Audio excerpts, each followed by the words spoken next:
Margaret Thornfield's perfectly manicured finger pointed at the camouflage uniform like it was contaminated garbage.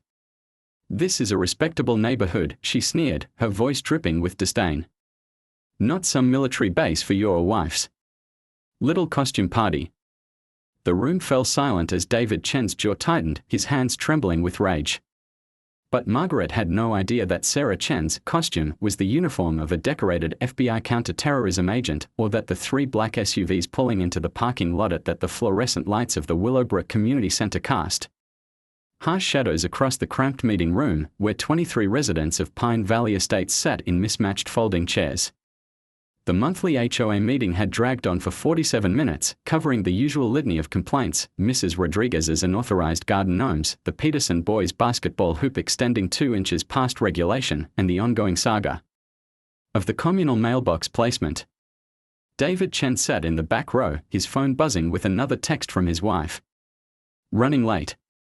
Tactical training ran over. Still in uniform, hope that's okay." He smiled, typing back quickly. "Always okay. Love you."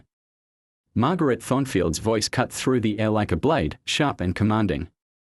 "Moving on to new business," she announced, her silver bob catching the light as she surveyed the room with the authority of someone who'd chaired this meeting for 8 consecutive years. "I've received several concerns about certain residents' adherence to our community standards." David's attention sharpened. Margaret's tone carried that particular venom reserved for her most theatrical moments. "Now, I won't name names," Margaret continued, though her eyes swept directly toward David, "but there have been reports of inappropriate attire at community events. Military fatigues, to be specific." The room shifted uncomfortably. David felt heat rise in his chest. "Mrs. Thornfield," called out Janet Morrison from the 3rd row, "are you talking about Sarah Chen? She's a federal agent. That's her work uniform." Margaret's smile was arctic. "Work uniform or not, this is a residential community with standards. We don't allow landscapers to attend meetings in dirt-stained overalls, and we shouldn't allow military personnel to treat our gatherings like some sort of army base." David's hands clenched into fists. Around him, neighbors exchanged glances, some nodding in agreement with Margaret, others looking distinctly uncomfortable. "Furthermore," Margaret pressed on, clearly enjoying her moment, "I've drafted a motion for tonight's vote. A dress code amendment to our community bylaws. Business casual or better for all community events. No exceptions." The double doors at the back of the room opened with a soft whoosh, and Sarah Chen stepped inside. She moved with the quiet confidence of someone accustomed to dangerous situations, her tactical pants and dark polo shirt bearing the subtle FBI insignia that most civilians wouldn't notice.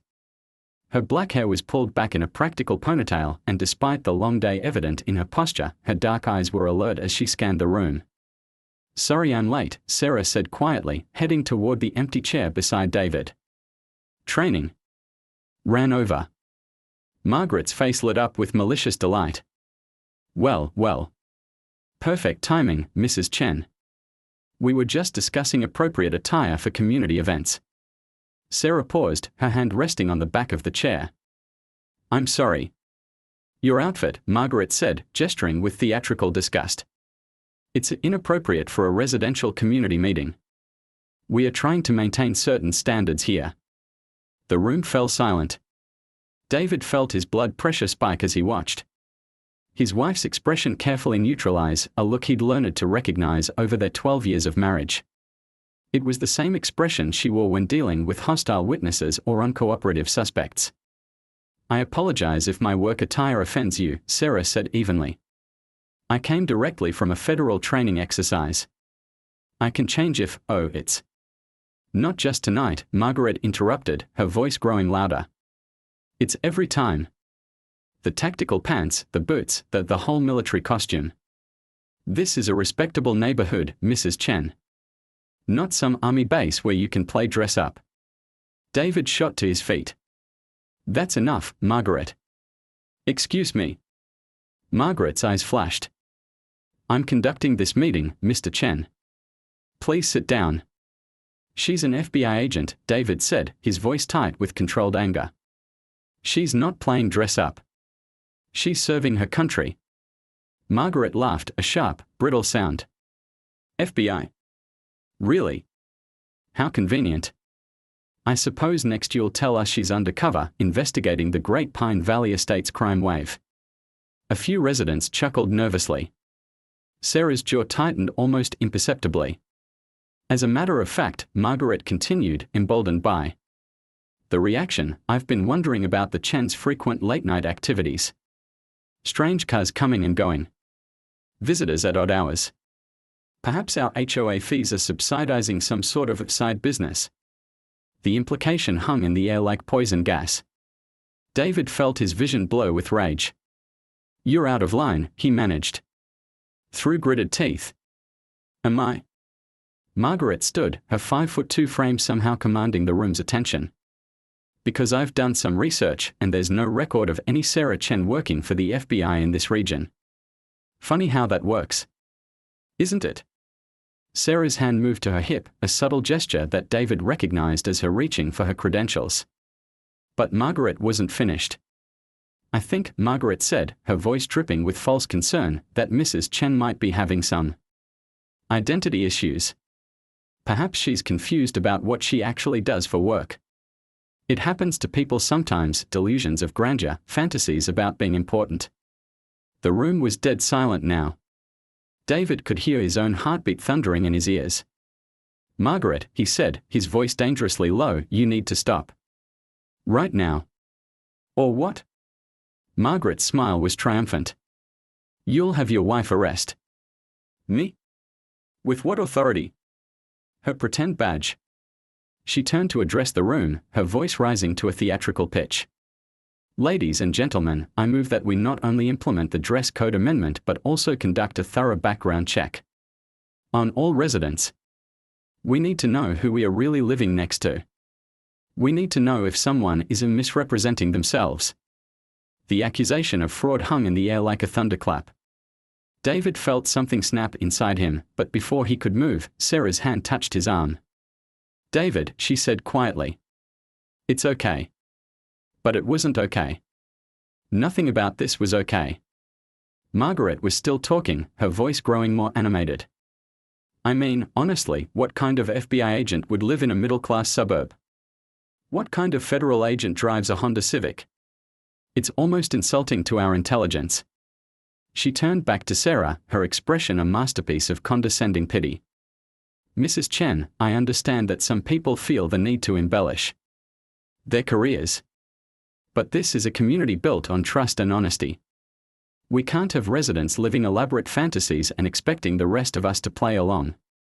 David's chair scraped against the floor as he stood again, but Sarah was already moving. She reached into her jacket and pulled out a leather credential case, flipping it open with practiced efficiency. Special Agent Sarah Chen, FBI Counterterrorism Division, she said, her voice carrying the unmistakable authority of someone who'd announced those words in far more dangerous situations than a suburban HOA meeting. Margaret barely glanced at the credentials. Oh, please. You can buy fake badges online for $15. Do you really think we're that gullible? Sarah's expression didn't change, but David saw the slight tightening around her eyes. He'd seen that look before, usually. Right before she did something that ended up in her case reports. Mrs. Thornfield, Sarah said, her voice professionally calm, I understand your concerns about community standards. However, I'd appreciate it if you'd refrain from making accusations about my character or my career. Margaret laughed again, the sound echoing off the community center's concrete walls. Character. You want to talk about character? What kind of person lies about their job? What kind of person puts on a costume and pretends to be a federal agent? She paused, savoring the moment. I think the real question we should be asking is, what else are the Chens lying about?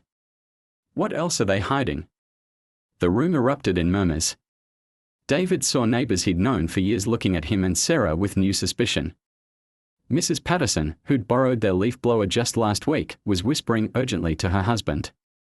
The Johnsons, who'd invited them to their barbecue last month, were avoiding eye contact entirely. I've seen the cars, Margaret continued, sensing victory. Late-night visitors. People in suits. Cash transactions. It all makes sense now, doesn't it? The fake federal agent story is just a cover for, well, who knows what kind of business they are really running. David felt the walls closing in. Margaret wasn't just attacking Sarah's credibility, she was systematically destroying their reputation, their relationships, their place in the community they'd called home for 5 years. Margaret, he said, his voice shaking with controlled fury, you're making a serious mistake. The only mistake, Margaret replied, her voice rising to fill the room, was allowing people like you to join this community in the first place. People who lie, who deceive, who think they can play dress up and fool the rest of us. She gestured grandly to. The silence that followed Margaret's whispered confession stretched like a taut wire ready to snap. 23 residents sat frozen in their folding chairs, the weight of what they'd just witnessed pressing down on them like a physical force. The fluorescent lights continued their mechanical humming, indifferent to the human drama that had just unfolded beneath them. David felt Sarah's hand slip into his, her fingers trembling slightly, not from fear, but from the adrenaline of having her carefully constructed civilian identity stripped away in front of their neighbors. For 5 years, she'd been just Sarah Chen, the quiet woman from 412 Maple Street who worked for the government and kept to herself. Now, in the span of 10 minutes, she'd been revealed as something far more complex and dangerous than anyone had imagined. I think, Sarah said again, her voice cutting through the oppressive quiet, we should adjourn for the evening. Margaret's head snapped up, her eyes wide with panic. Wait. Please. I need to explain. Explain what? The voice belonged to Janet Morrison, the same woman who tried to defend Sarah earlier. Her tone was sharp, unforgiving. Explain. How you've been spying on a federal agent. Explain how you accused her of being a fraud and a criminal. Margaret's face crumpled. I didn't know. You have to believe me. I thought she was lying. People do that, you know. They make up stories about their jobs to seem important. So you decided to humiliate her in front of the entire community. This from Tom Patterson, whose wife had been whispering about the Chens just minutes earlier. You made her sound like a criminal, Margaret. You suggested they were running some kind of illegal operation. I was trying to protect the community. Margaret's voice rose, desperation creeping in. Strange cars at all hours, people in suits coming and going, cash transactions. It looked suspicious. David felt his jaw clench. Those were federal agents conducting official business. Sarah was briefing them on active investigations. How was I supposed to know that? Margaret stood, her hands shaking as she tried to reassert some semblance of control. She never told anyone what she really did. She was secretive, evasive. People talked. People like you, Sarah said quietly, but her words carried the weight of absolute authority. People who turn normal security precautions into neighborhood gossip. Margaret's eyes darted around the room, seeking support, finding none. Even her usual allies, the core group of residents who'd helped her maintain iron control over the HOA for nearly a decade, were studiously avoiding eye contact. Eleanor, Margaret said, turning to Eleanor Hartwell, her closest friend and longtime supporter. You understand, don't you? The way they kept to themselves, the weird hours, the visitors. It wasn't normal. Eleanor Hartwell, a thin woman in her 70s who'd lived in Pine Valley estates longer than anyone, slowly stood. Her voice, when she spoke, carried the quiet dignity of someone who'd learned to choose her words carefully. Margaret, she said, her tone gentle but firm, I've been watching you destroy that young woman's reputation for months. I've listened to you spread rumors and innuendo, and I kept quiet because I thought you'd eventually come to your senses. Margaret's face went white. Eleanor, you can't mean, I mean exactly what I'm saying. Eleanor's voice strengthened. You've been conducting a campaign of harassment against the Chens since the day they moved in. You've criticized everything from their landscaping to their car choices to their social habits. And tonight, you crossed a line that can't be uncrossed. The room shifted, the social dynamics that had governed Pine Valley estates for years suddenly reshuffling like a deck of cards. Margaret looked around desperately, realizing that her power base was crumbling in real time. "This is ridiculous," she said, her voice taking on a shrill edge. "I'm the one who's been trying to maintain standards in this community. I'm the one who's been working to protect our property values and our quality of life. By attacking a federal agent." David's voice cut through her protestations like a blade. "By accusing my wife of fraud and criminal activity. By suggesting she's mentally unstable." Margaret's mouth opened and closed, no words coming out. The full weight of her actions was finally settling in, and the realization was crushing. "Do you have any idea," Sarah said, her voice professionally calm but carrying an undertone of steel, "what kind of background checks federal agents undergo? Do you know what kind of scrutiny we are under, constantly, from our own agency?" She stood, and suddenly the room felt smaller, as if her presence had somehow expanded to fill every corner. "I've been investigated by the FBI, the CIA, the NSA, and the Treasury Department. I've been polygraphed 17 times. I've had agents interview every teacher I ever had, every neighbor I ever lived next to, every person I ever worked with." Margaret shrank back in her chair. "My financial records are monitored constantly. My phone calls are logged. My travel is tracked. My associations are scrutinized. I can't even change my car insurance without filing a report with the Bureau." Sarah's voice remained level, but David could hear the anger beneath it, anger at having her privacy violated, her integrity questioned, her service mocked. "So when you suggest that I'm running some kind of criminal operation," Sarah continued, "you're not just questioning my character. You're questioning the competence of the entire federal law enforcement apparatus." The weight of this observation settled over the room like a blanket. Margaret looked like she might be sick. "I need to make this right," Margaret whispered. "Tell me how to make this right." "You can start," said a new voice from the back of the room, "by resigning from the HOA board." Everyone turned to see who had spoken. It was Michael Rodriguez, a quiet man in his 50s who'd lived in Pine Valley Estates for 8 years but had never spoken up at a meeting before. His wife was the one with the unauthorized garden gnomes that Margaret had been complaining about for months. "Michael," Margaret said, her voice pleading, "you can't be serious." "I'm completely serious." Michael stood, his expression resolute. "My wife and I have been talking about this for weeks. The way you've been treating the Chens, the way you treat anyone who doesn't fit your idea of what this community should be. It's harassment, Margaret. It's systematic, targeted harassment." Other residents began to shift in their seats. David could see the mood in the room changing, the power structure that had kept Margaret in control for so long finally beginning to crack. "I make a motion," Michael continued, "to remove Margaret Thornfield from her position as HOA president. Effective immediately."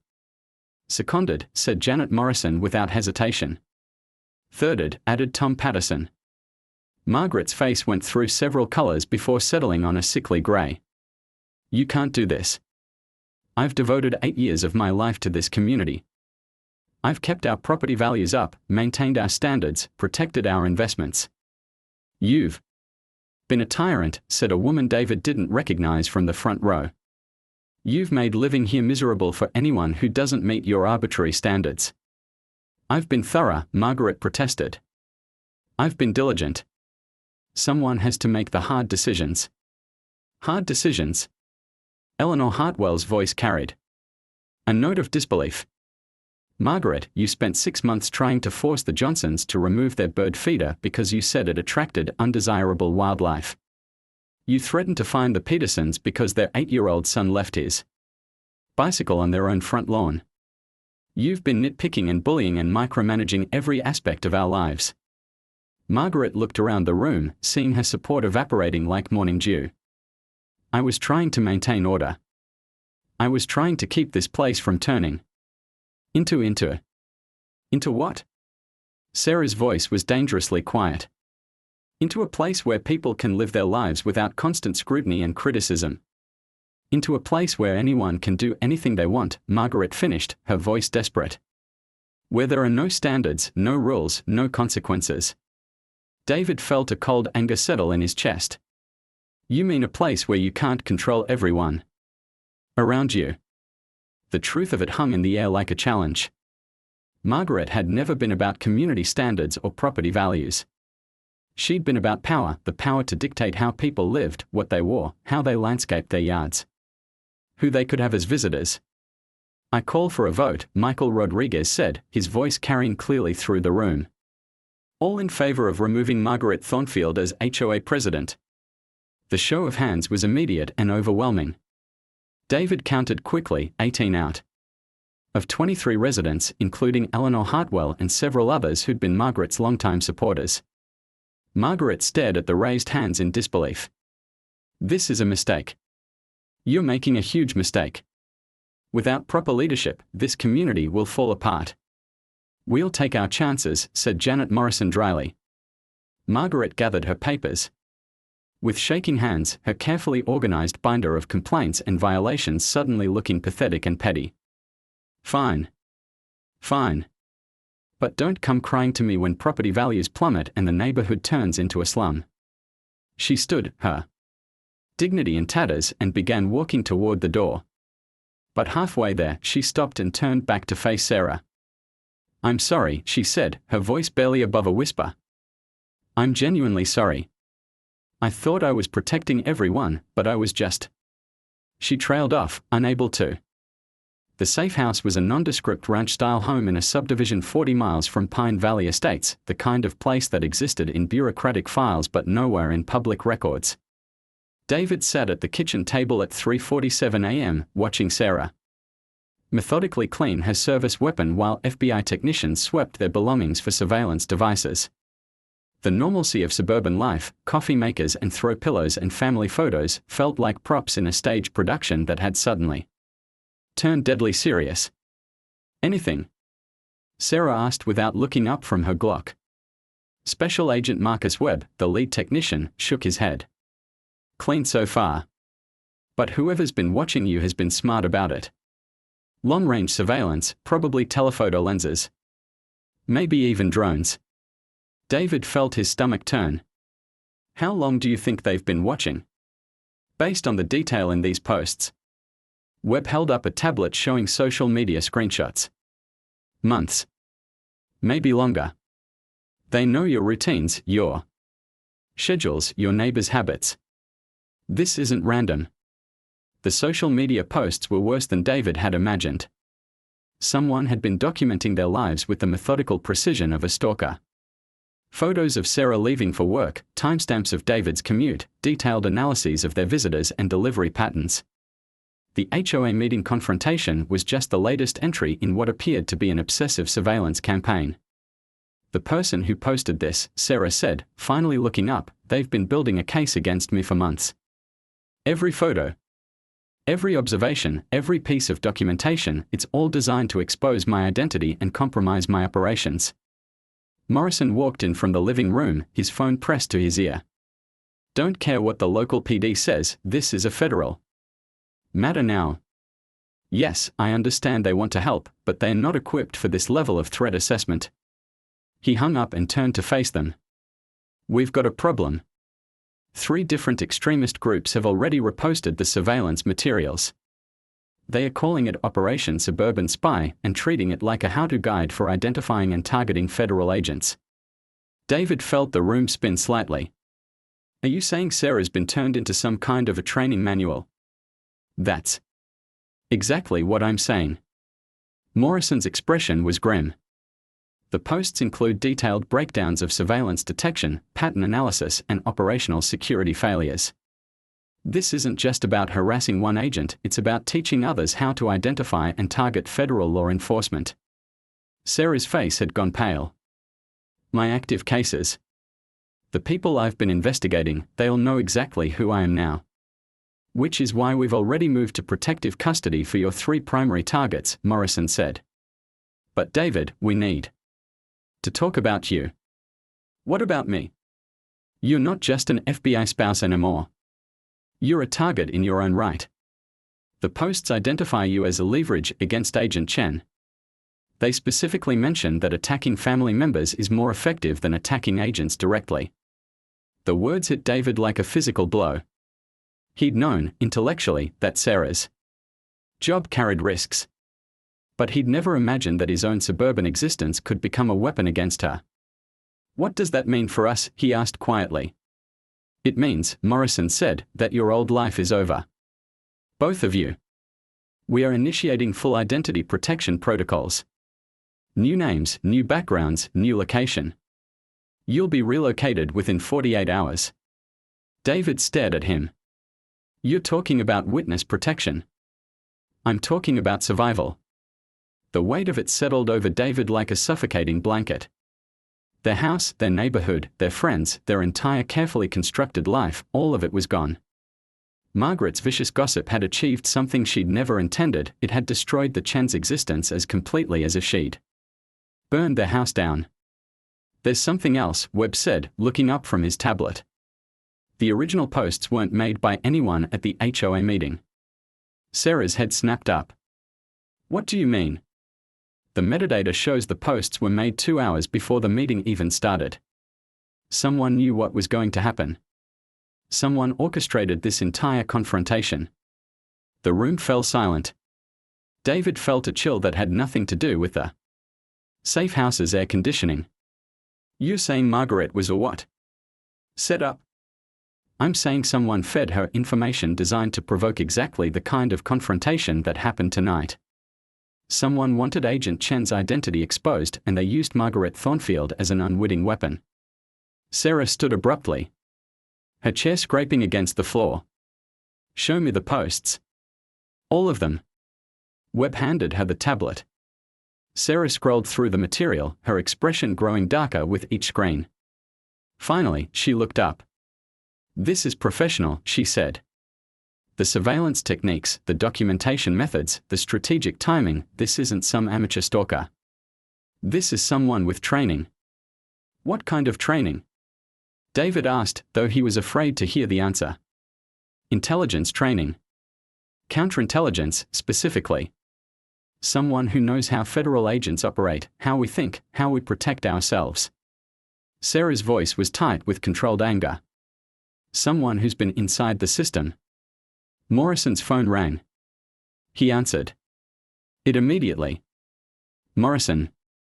When? How many? Jesus Christ."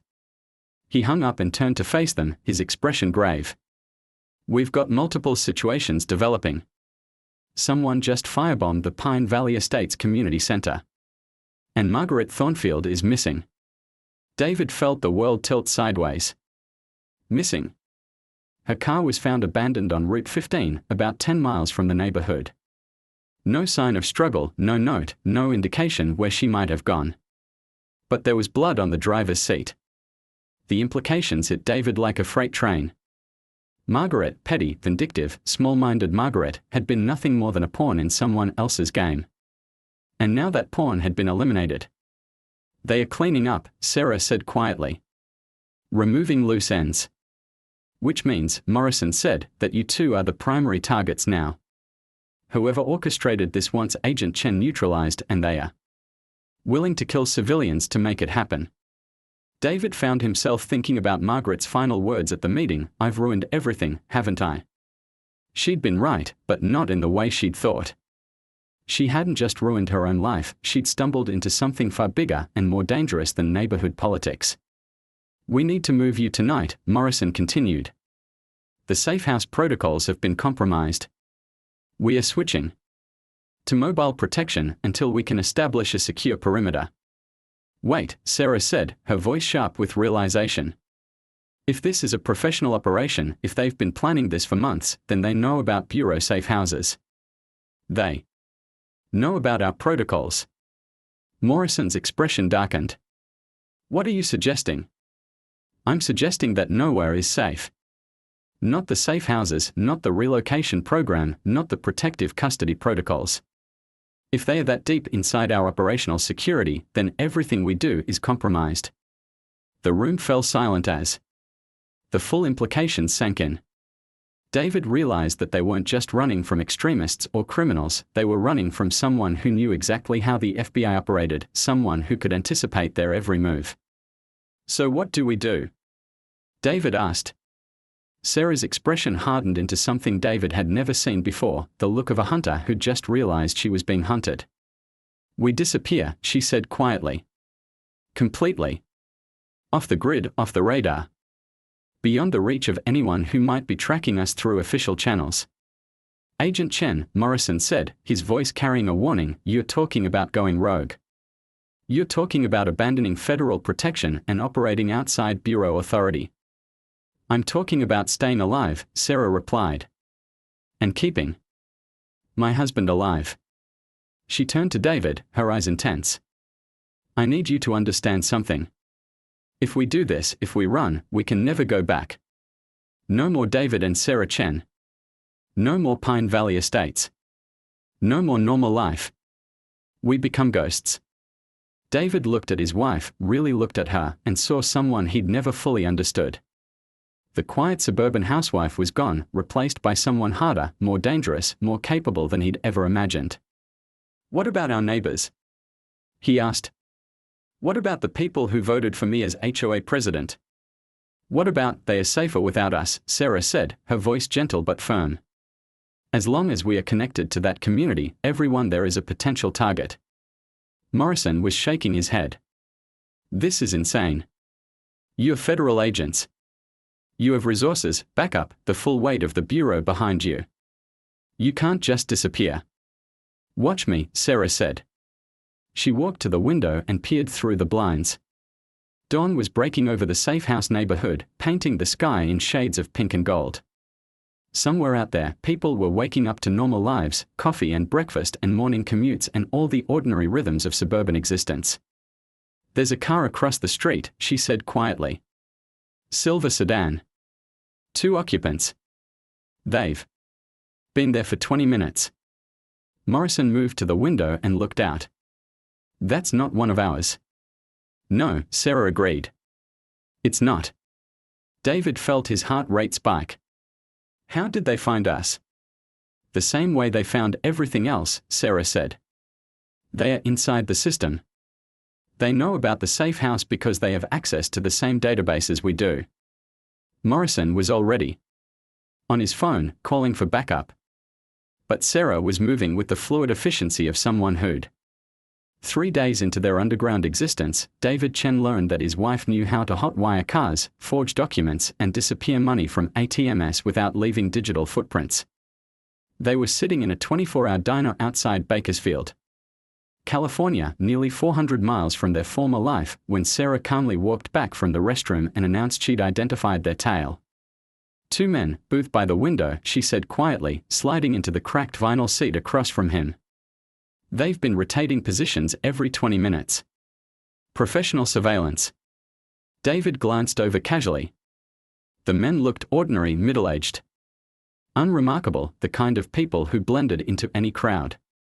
But Sarah had taught him to look for the details, the way they kept their phones positioned to photograph the entrance, the way their eyes tracked every movement, the way they sat with clear sight lines to both exits. "How did they find us?" David asked, keeping his voice low. "They didn't," Sarah replied, stirring sugar into coffee she had no intention of drinking. "We found them." David blinked. "What do you mean?" "I've been leading them here for the past 18 hours. I wanted to see who was hunting us, and I wanted them isolated from civilian populations when we made contact." The casual way she said it made David's blood run cold. His wife, the woman who worried about their neighbors' feelings and always brought cookies to potluck dinners, had just admitted to conducting a counter-surveillance operation that put them both in mortal danger. "Sarah, this is insane.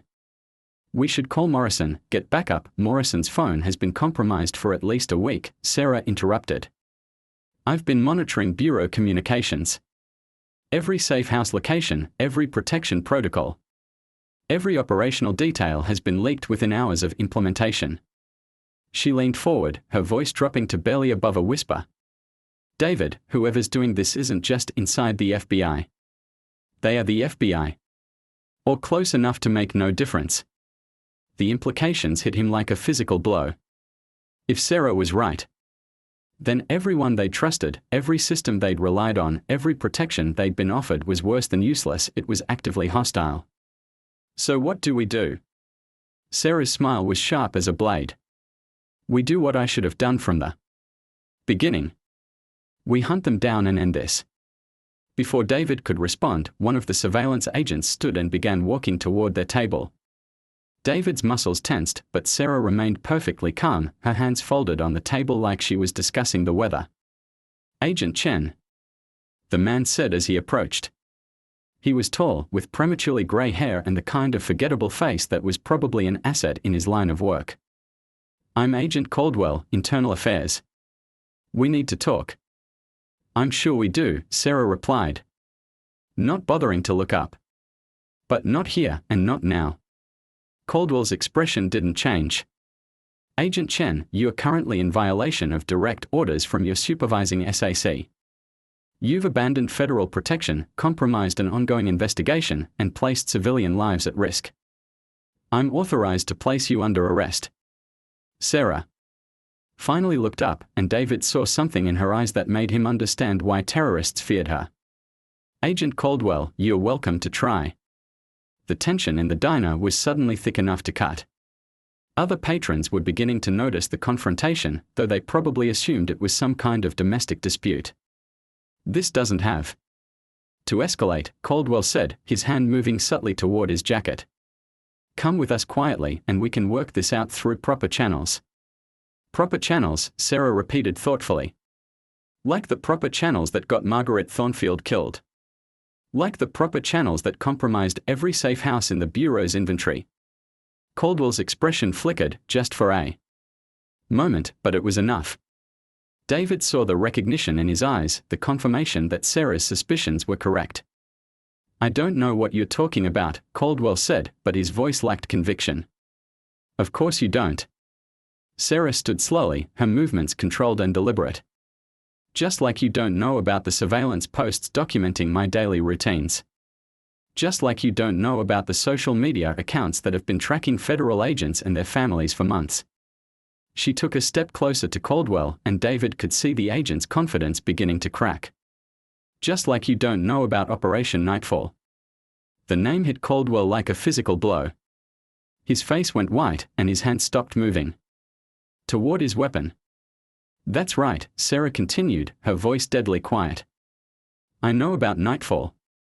I know about the program to identify and eliminate federal agents who've gotten too close to certain investigations. I know about the contractors, the foreign assets, the systematic compromise of Bureau security. Caldwell's second agent was moving now, circling around behind David. But Sarah had already seen him coming. I also know, she said, raising her voice slightly, that this entire operation has been funded through off-the-books CIA accounts that were supposed to be shut down after the Church Committee hearings in 1975.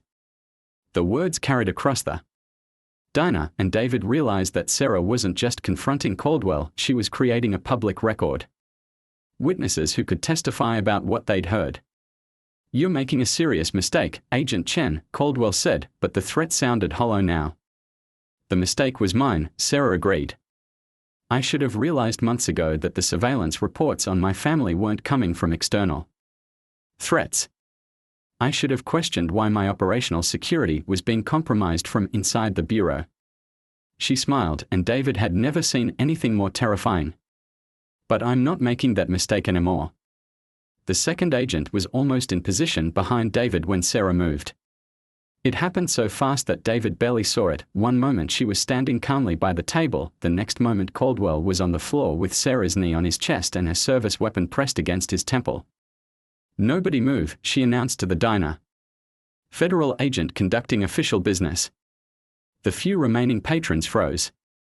The second agent had his weapon drawn but couldn't get a clear shot without risking civilian casualties. Agent Chen, the second agent said, his voice tight with tension, release Agent Caldwell immediately. I'll release him when he tells me who's running Operation Nightfall, Sarah replied. And who gave the order to eliminate Margaret Thornfield. Caldwell's face was purple with rage and oxygen deprivation. You're insane if you think we killed some suburban housewife. Margaret Thornfield wasn't just some suburban housewife, Sarah said, pressing her knee down harder.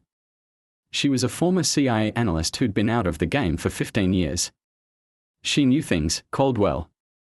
Things about operations that were supposed to be buried. David felt the world shift around him. Margaret, petty, vindictive, small-minded. Margaret had been CIA. That's why you needed her to expose me, Sarah continued. You couldn't just eliminate a federal agent without cause. But if that agent was compromised, if their identity was blown, if they became a liability, well, that's different, isn't it? Caldwell's eyes were bulging now, but Sarah wasn't finished. You fed Margaret information about my surveillance patterns. You gave her the tools to document my activities. You orchestrated that entire HOA confrontation, knowing she'd push until I was forced to reveal my identity. And then you killed her to tie up loose ends. Prove it, Caldwell managed to gasp. Sarah's smile was triumphant. I don't have to prove it. Because Margaret proved it for me. She reached into her jacket with her free hand and pulled out a small digital recorder. Margaret contacted me 2 hours before the HOA meeting. She wanted to apologize for what she was about to do, and she wanted to explain why she was doing it. Turns out, someone had been threatening her grandchildren unless she followed through on discrediting me. David stared at the recorder in shock. Margaret had been coerced. Blackmailed. She recorded the phone call where they gave her the final instructions, Sarah continued. Names, dates, operational details. Everything. Caldwell's face had gone from purple to grey. You're a lion. Play it, Sarah said to David. Track 7. David fumbled with the recorder, his hands shaking. Margaret's voice filled the diner, tinny and distorted but unmistakably hers. I know this is wrong, Agent Chen. I know you're exactly who you say you are. But they have my granddaughter.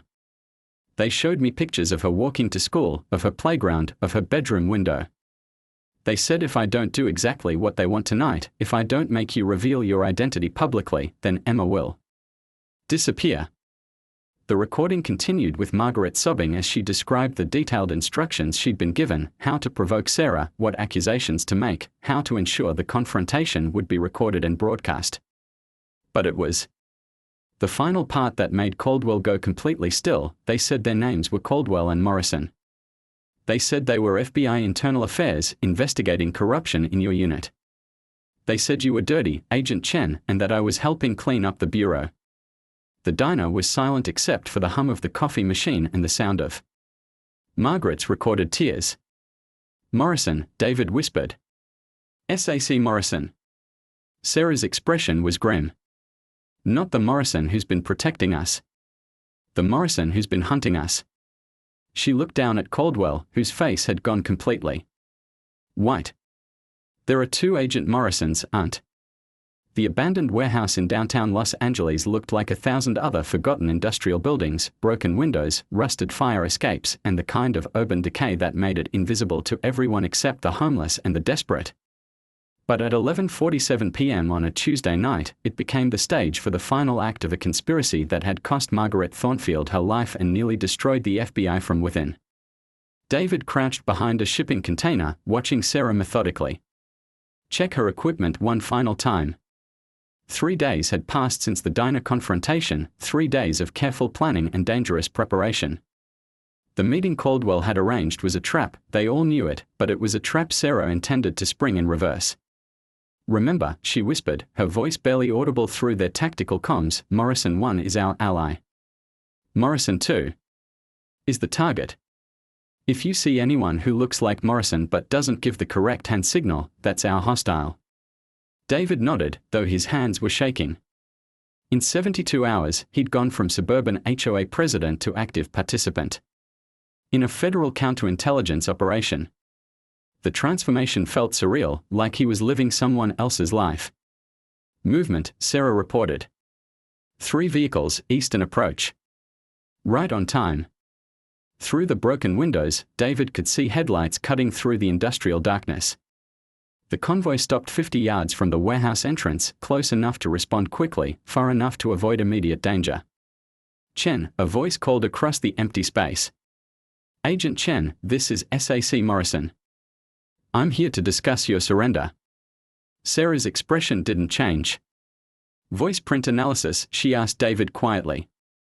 David checked the portable spectrograph Sarah had somehow acquired during their 3 days underground. 97% match to Morrison 2. It's our target. Showtime, Sarah murmured.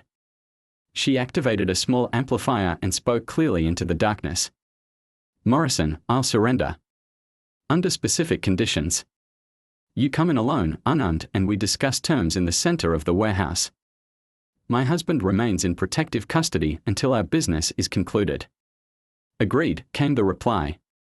But Agent Chen, you should know that Margaret Thornfield's granddaughter is currently under our protection. Her safety depends on your cooperation. David felt Sarah go rigid beside him. The threat was unmistakable, comply or the child dies. Understood, Sarah called back. I'm coming out. She stood, her hands visible but her weapons still holstered. As she walked toward the center of the warehouse, David saw movement in the shadows, at least 6 armed figures taking positions around the perimeter. This wasn't a negotiation, it was an execution. Morrison 2 stepped into the pale light filtering through the broken roof. He looked exactly like the Morrison who had been protecting them, down to the graying temples and confident bearing. But David could see the difference in his eyes. Where the real Morrison had shown concern and professionalism, this one radiated cold calculation. Agent Chen, Morrison 2 said as they met in the center of the space. You've caused us considerable trouble. Just doing my job, Sarah replied. Though apparently that's what got me in trouble in the first place. Morrison 2 smiled. Your job was to investigate foreign terrorist threats. Unfortunately, you started investigating domestic ones instead. Like Operation Nightfall.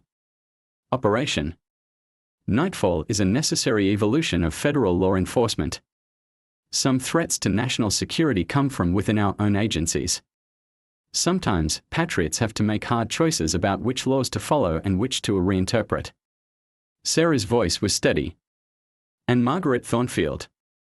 Was killing her a hard choice or just convenient? Margaret Thornfield was a security liability who knew too much about historical operations. Her elimination was a regrettable but necessary. The casual admission of murder hung in the air like poison gas. David felt his stomach turn, but Sarah's expression remained neutral. Historical operations like the ones that were supposed to be shut down after the church committee hearings. Morrison 2's smile widened. The church committee hearings were political theater, Agent Chen. The real work never stopped, it just moved deeper underground.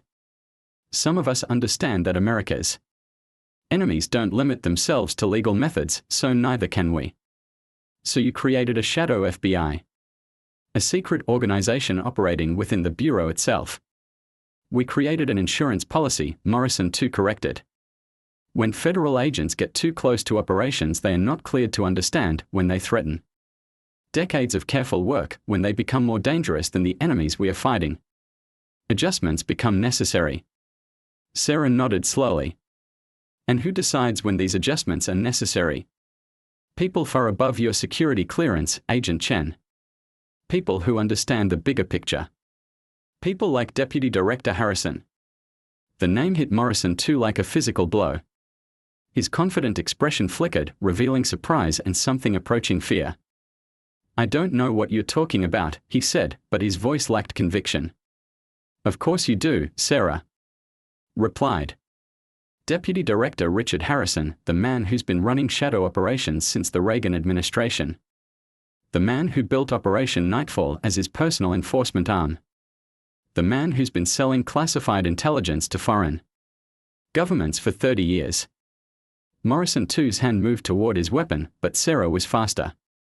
In one fluid motion, she drew her Glock and had it pressed against his temple. I wouldn't, she said quietly. Your snipers have excellent sight lines, but they also have excellent opportunities to accidentally hit you if they take a shot right. Now. Around the warehouse, David could see the armed figures shifting nervously. Sarah had positioned herself perfectly, any attempt to shoot her would likely result in Morrison 2's death as well. You're bluffing, Morrison 2 said, but sweat was beading on his forehead. You don't have anything on Harrison. I have Margaret's complete files, Sarah replied. 15 years of operational records that she kept as insurance after her retirement from the CIA, financial transactions, communication logs, operational summaries. Everything. She smiled, and David had never seen anything more terrifying. Did you really think a former CIA analyst would go quietly into retirement without keeping detailed records of every illegal operation she'd ever been involved in? Margaret Thornfield might have seemed like a petty suburban housewife, but she was also one of the most paranoid intelligence professionals in agency history. Morrison II's face had gone pale. That's impossible. We searched her house, her computers, her safety deposit boxes. You searched the obvious places, Sarah interrupted. But Margaret was old school CIA. She knew how to hide things where no one would think to look. David realized that Sarah was stalling, buying time for something. But what? Where? Morrison II demanded. Where did she hide the files? Sarah's smile widened. In the Pine Valley Estates HOA records. Every single document, every operational detail, every financial transaction, all of it disguised as community bylaws, meeting minutes, and maintenance requests.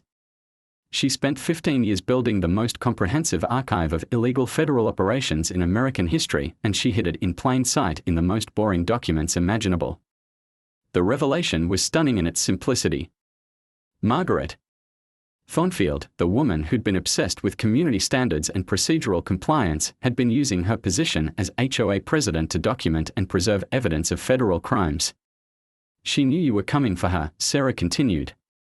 She'd been preparing for this moment since the day she retired. Every rule she enforced, every meeting she documented, every detail she obsessed over, it was all cover for the real work she was doing. Morrison too was breathing heavily now. You're lying. Even if those files exist, you don't have access to them. The HOA records are stored in the community center, which we burned down. The paper records were stored in the community center, Sarah agreed. But Margaret was thorough.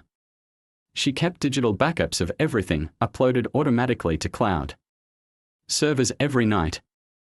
Servers that I've been accessing for the past 3 days. She paused, letting the weight of this revelation sink in. Servers that are currently downloading their contents to every major news outlet in the country, along with Margaret's recorded confession and the operational details of Operation Nightfall. Morrison II's face went white. You're bluffing. Check your phone, Sarah suggested. I think you'll find that the first news alerts started going live about 10 minutes ago. Morrison II fumbled for his phone, his hands shaking. As he read the screen, David watched all the color drain from his face. Washington Post, secret FBI unit linked to agent deaths. CNN, classified documents reveal decades of illegal surveillance. New York Times, deputy director under investigation for treason. Morrison II stared at the phone in horror. You've destroyed everything. Decades of work, countless operations. I've exposed the truth, Sarah corrected. Margaret Thornfield spent the last 15 years of her life documenting every crime you people committed. She turned herself into a living archive of federal corruption, and she did it while maintaining perfect cover as a suburban busybody. David felt a surge of unexpected admiration for Margaret. The woman who'd made their lives miserable with petty complaints and vindictive gossip had actually been conducting 1-0.